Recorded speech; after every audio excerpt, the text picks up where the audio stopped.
What's the main thing you guys need to take away from last night's game?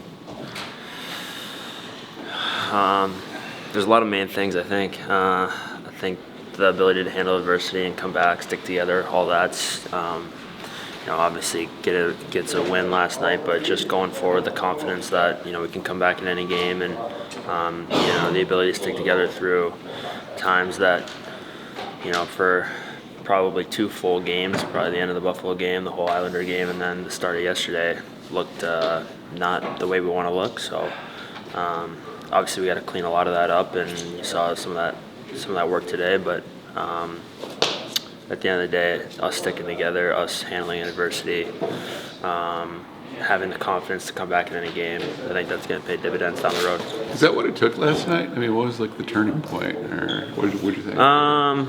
I don't know. I don't know if there was one turning point. It kind of just, started to happen shift over shift over shift, and you get one, and then we kept the back-to-back right before the end of the period. I think got us, into the game, and then, we came out flying in the third, and it kind of just went from there. So I don't know if there was any one particular turning point. I think it was, each line having a little bit better shift, kind of started to build a little bit of momentum, and then I think the 2 goals at the end of the second were huge. I don't know if it's too easy to point to the timeout, but that was obviously kind of part of that whole sequence as well. Yeah. Like, why does that happen that way when you see that sometimes? I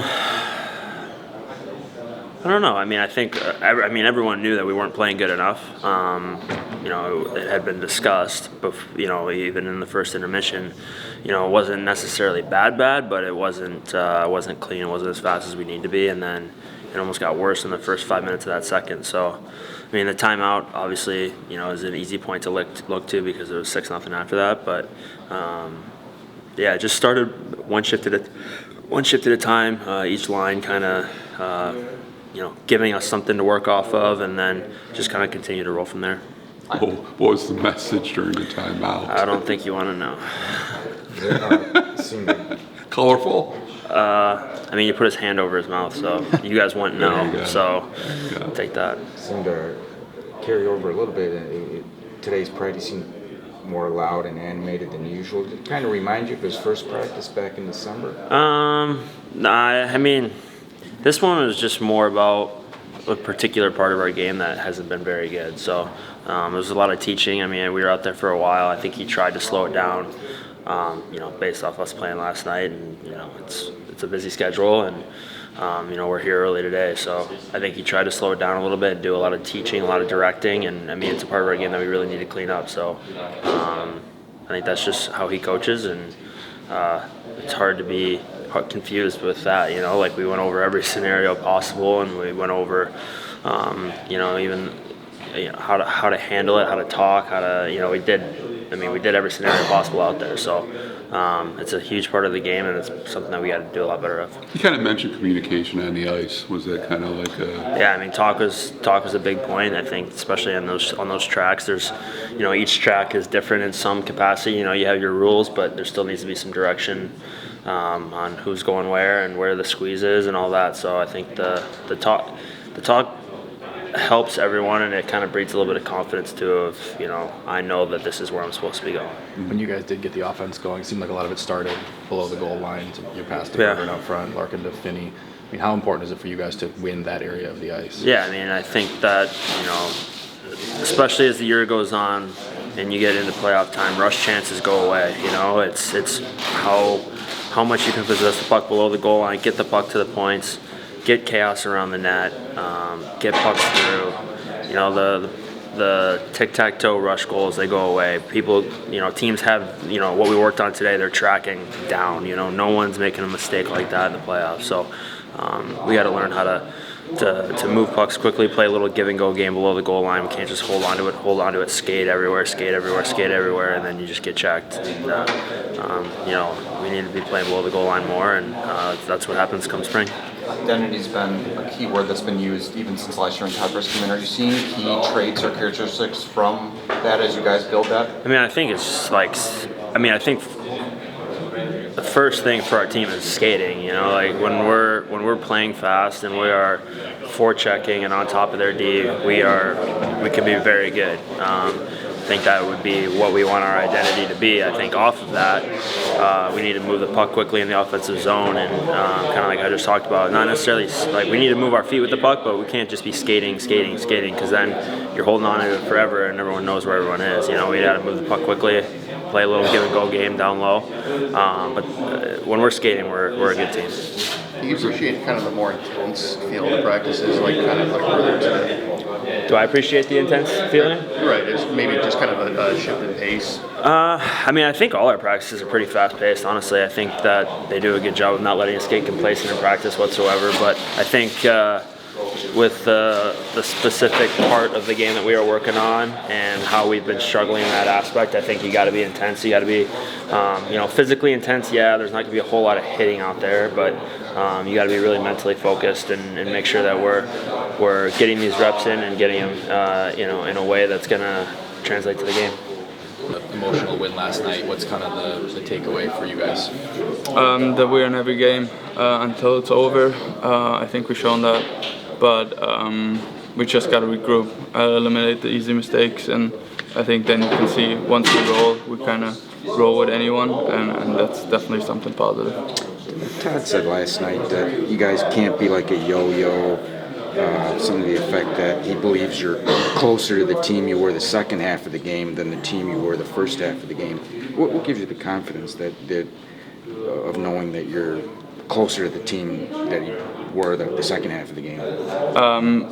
Because it's easy mistakes we can all eliminate. I think it wasn't really that we were overwhelmed with the opponent. I think we're kind of overwhelmed with ourselves, and that's an easy fix. So I think the optimism is pretty high that we can be the team of the second half of the game. Sounded like communication was a big emphasis out there today. Like how much of solving kind of those easy mistakes is that basically? Yeah, I think it goes hand in hand. The more we talk, the easier the game will be out there, and I think good thing is we got some work done today. How do you feel about the more intense field practices in this point earlier today as opposed to maybe kind of like a routine morning skate? I mean, totally different approaches. I think morning skate you just kind of want to feel the ice, you want to get your touches in, you want to feel good about yourself. Today is a work day, and you want to do some work, and you want to get better as a team, and you want to work on system stuff. So you got to use your time wisely, which I think we did today, and got a little bit better. Hey man, what do you think's causing some of those mistakes? Is it just lack of focus or concentration, or just? I don't know. Maybe sometimes we're too excited. I think then we want to do too much. We want to help in situations where I think, should just stay back and kind of overprotect. Sometimes we over back check, and then that's where the second wave kind of gets pucks and the D's slip pucks through. And I think that's something hopefully we can learn from and trying to eliminate. How good does a win like that feel? I mean, just a comeback like that could fuel you for a little while. Yeah, it should. Hopefully we can ride that wave. I think it's a very positive outcome for a terrible start, and so it's a really good thing. And I think we should continue and really try to be ready right from the hop. How good do you feel for a guy like Simon, who coming off a tough road trip has a huge moment in that game last night? Yeah, it's great. I think he's obviously not trying to get scored on, and I think he done everything to correct that last night. I think played a really solid game, helped us to get the win, and obviously a big part of our backbone here. Before the back-to-back, you talked about the importance of road mentality. Now here we go with another long, lengthy road trip. What element of that is it going to take for you guys to get off on the right foot on Tuesday? Just win your first shift. I think that's all we got to focus about. Then we're going to go to the first TV timeout, and hopefully we won that part, and then we go to the second period. Hopefully we can win that part, and then we kind of build our game step by step and don't really look too far ahead. It's going to be one of the lengthier road trips you guys have had in a while. I don't know, what's your mindset on something like that? How do you get through a trip like that? Usually it's pretty cool from the start. I mean, you're on top of each other for a bit. It gets tiring in the end, so you're looking forward to kind of be at home. Other than that, I think we'll have a lot of good meals, good conversations, a little bit of cozy time on the plane, just playing cards and hopefully building a little bit more chemistry. How do you kill time on the road? I mean, we try all kinds of things. We try to go play mini golf when we can, see a movie, just try to be outside. I think the weather should be great, so I think there are no excuses why we shouldn't get a little bit of sun, and I think that's about it. Thank you. Thank you. Maintenance days again for Dylan and then Sherratt. Yeah. After last night, like what was kind of the message today to the guys regrouping? Well, our message today kind of matched the game last night. We gave them kudos for sticking with it and recovering and finding a way. But we also held them accountable for the start, and we really tried to zero in on a few of the things that we thought were making errors on over and over again. And that's what practice is all about. So hopefully we improved as a team today in those areas, and we're going to take the test in St. Louis Tuesday. It was quite the intense practice. Was that more of trying to keep the message on the way that you rebounded last night rather than or No, rather it trying was to fix what happened in the first half it of the was game? we're making mistakes in certain areas and we're trying to correct them, and the intensity would have came from mistakes maybe, and you have to drill it into them. But also I thought the players had some intensity too, like down below the goal lines and some of the battles. They're a team, they're brothers, but there's still some battles that go on and guys get pissed off at each other. That's okay. That's a healthy thing in practice, and that's where the competitiveness will come from. If we just skate through it like church mice, we're not going to get any better. So we slowed things down a little today, but the intensity went up. And then not the best start for Gibby yesterday or the entire team, but then he made several key saves down in the third period to keep you in it. How did you feel about his overall performance? I thought Gibby was just fine. I don't know which goal we would pin on him at all out of the four. And then after that, it could have been 8. He made probably 4 more really good saves to keep us in it. And he gave us, at 4-0, he gave us a chance to stay in the game. Todd, have you seen anything out of Bergman here the last couple games that you've liked or whatnot? Well, I thought Bergie has played a better game the last 3 or 4. As the team's kind of dipped a little bit, Bergie's picked his play up. He wants to stay in the lineup, and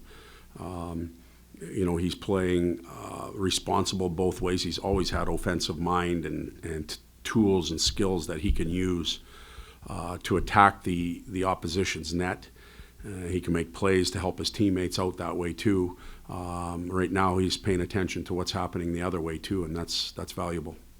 The mistakes, is that something like consistency, Todd, or what's the coaching staff kind of pinning that? Well, we try and give the players a bit of a roadmap of how we want to play, but as we all know, that sometimes things happen when you're on the road.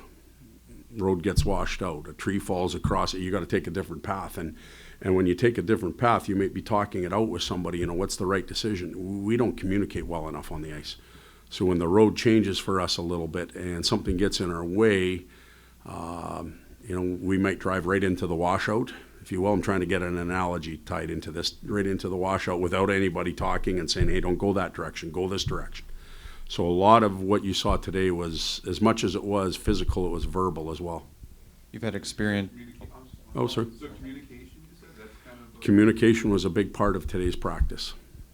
You've had experience traveling as a coach in the Western Conference East. Now, obviously, back in your years here, east to west. How different is the travel, and what ways can you combat those long legs on the trip next week? It's interesting because when I'd never been in the East. I guess when I was here first time with Detroit, you could basically say we were in the East, but we played in the West. It was, but in any case, never been in the Eastern Conference, and it's nice to go and come home, but it's also nice to go and be gone and live out of your suitcase for a little while, then come home and unpack. It seems like in the East, you get home at 1 o'clock in the morning, you practice, you play at home, and then you're gone again. Like last year, I think we went from Carolina to Ottawa to Washington maybe in a 4-day span. That rarely happens when you're at least far west. I'm thinking LA, San Jose. You're gone, you're gone. My preference, my personal preference is that. Go and keep on going. But I'm still getting used to what's going on here. As far as travel, I don't think it can be an excuse. We're on an unreal plane. We eat like horses. We sleep in great hotels. Are there wrinkles that come into play as far as traffic and buses and unpredictable stuff? Yes, but there's no issues with travel or anything like that. It's doable.